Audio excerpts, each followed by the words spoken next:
Good morning, everyone. Welcome. So glad to see you all, but as we said, spread out, but at least you're going to have a good view. So, first of all, I'd like to acknowledge that our congregation is gathered to worship on the traditional and ancestral lands of the Musqueam people. The theme of being called, hearing, understanding, and acting upon that call is part of the process of reconciliation, writing relationships, and engaging in right relatedness. As Jesus called his future disciples, Simon, Peter, James, and John, to engage in relationships with men and women, we might understand this as a process of reconciliation, writing relatedness with God, the creator of all. As individuals and churches, we still quieten ourselves to hear our calls, to understand what we are called to do, to act.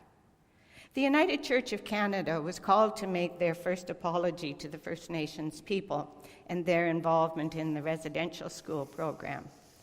In 1986, and we probably remember this very well because our very own, very Reverend Bob Smith delivered the apology, and it included, I quote, or quotes, "We tried to make you be like us, and in doing so, we helped destroy the vision that made you what you were.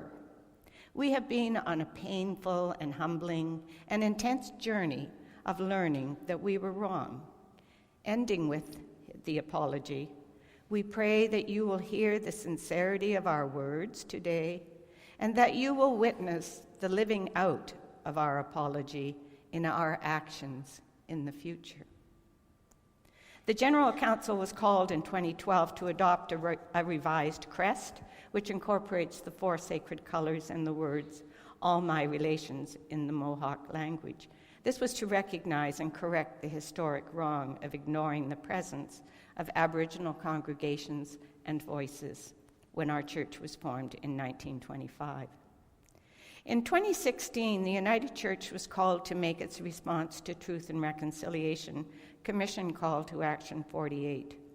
At that time, adopting and complying with the principles, norms, and standards of the United Nations Declaration on the Rights of Indigenous Peoples as the framework for reconciliation. If anybody wants a copy of this, they can see me at coffee break. I have lots of extra copies for you. 30 years after the 1986 apology, the church was called to reflect on the 30 years and consider what needs to happen in the future.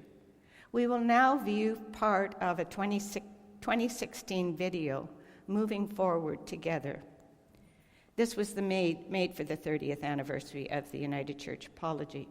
Sarah Stratton, animator for social justice in the United Church of Canada, facilitates the discussion with Alberta Billy, who told the United Church it needed to make an apology, and that's when the 1986 apology was made by the very Reverend Bob Smith, and he is in the video.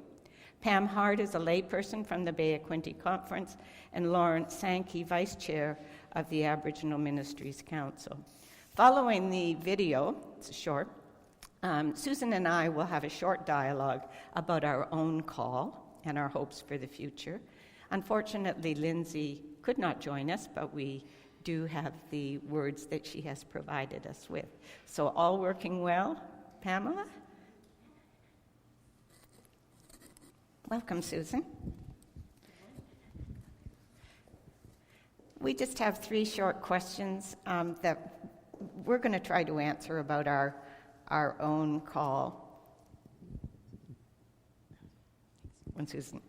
So the first question we had, and I must say that the reconciliation team worked on this together. So even though there's only a couple of us here, our team has been very much involved in this whole thing, and we thank them for all their contribution. So Susan, how would you describe your call to work on right relatedness with First Nations people?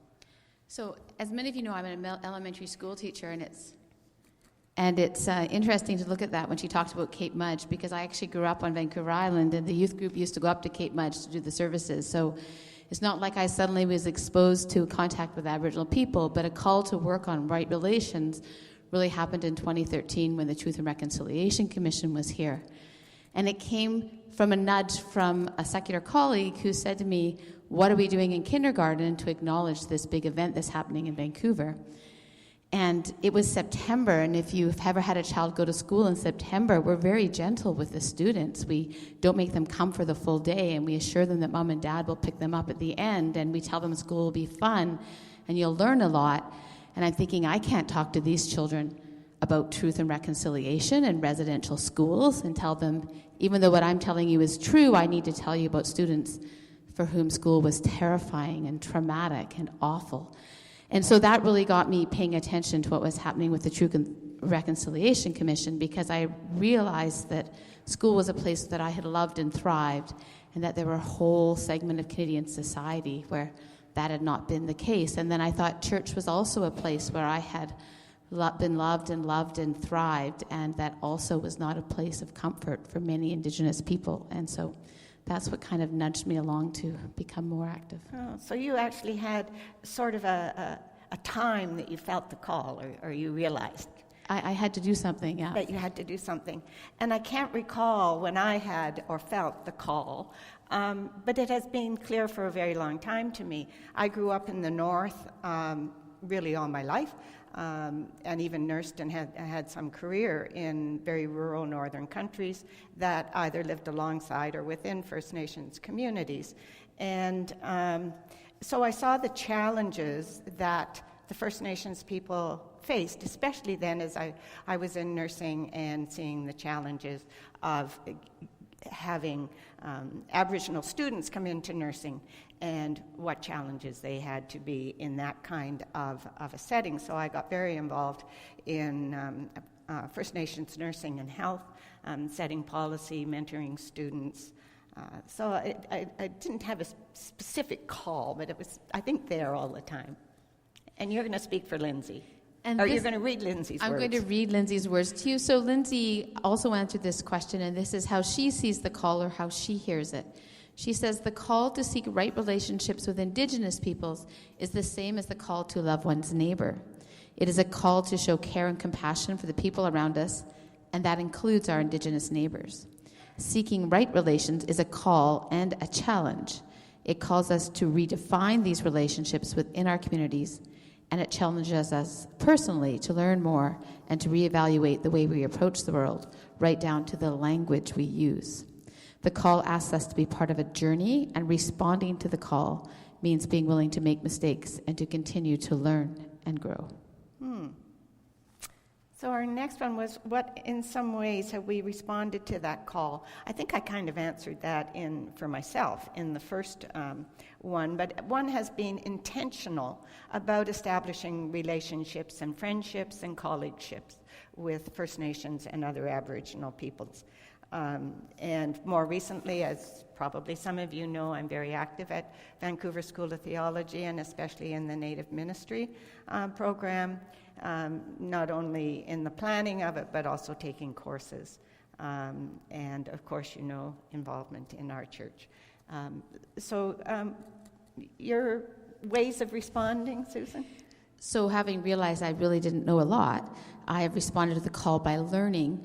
And the question that I'm always trying to answer is, how do I teach? So I am living this out in my professional life in a way that moves beyond presenting a Eurocentric Western perspective, and how do I include other perspectives in my teaching? And in particular, how do I include Indigenous perspectives and understandings of the world? And so to that end, I read and I participate in professional development. Occasionally I lead professional development, and I attend events that help me learn. I won't go into all that I've learned because the void was very big and it's slowly getting some material in it. But it is really humbling and it's overwhelming, and I'm recognizing that I'm only at this point scratching the surface. And Lindsay says, one of the ways I respond to this call was participating in Chuck's faith adventure camps in northern BC. Some of you will know those well, Hazelton and Gitsigukla. For me, this project has been a huge part of seeking right relations. In preparation for these trips, I've had the opportunity to learn more about issues concerning reconciliation.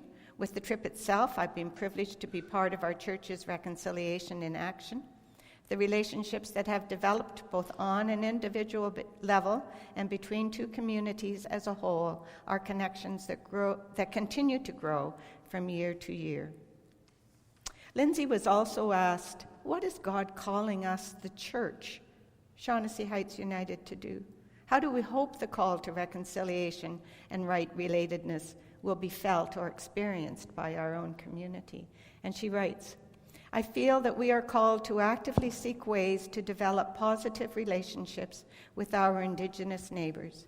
As a church, I would hope for us to approach our neighbors honestly and humbly in working towards these new relationships and to explore and learn together about what reconciliation means in the context of our faith. And for you, Susan? So one of the things I've learned is our school has tried to build relationships with the Musqueam community, which is where our school sits, is that actually many people in that community don't like coming to visit us at schools. And that, again, was a shock as someone who loved being in school. And they are extremely uncomfortable in schools, and for many, they are very physical reminders of the residential school system. And I'm learning that they also see the church in a similar light. And we learned some of that when a group of us went to visit some Musqueam elders at their reserve.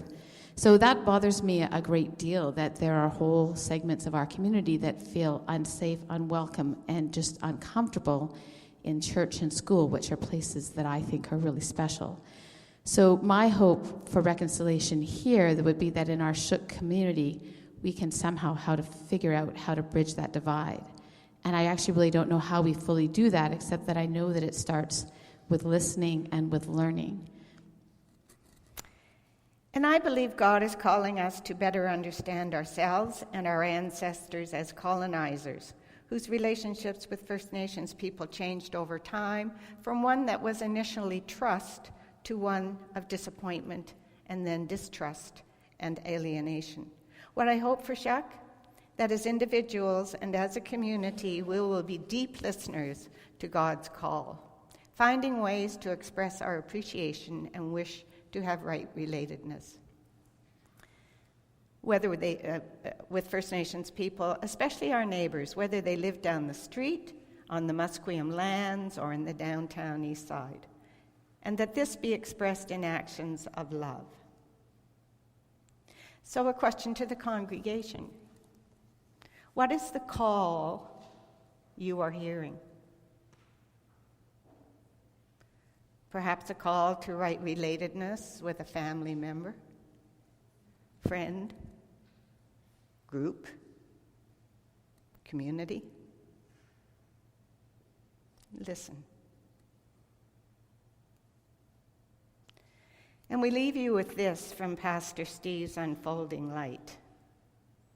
Sometimes the call comes straight from the Master. You hear his voice over the shore birds' cries, the shuffling of the water, and sometimes it comes from somewhere else. Something makes you wonder, that's him. Or a beauty lifts you just a bit out of yourself. Or something awakens your courage. Or trust that has slept like a seed.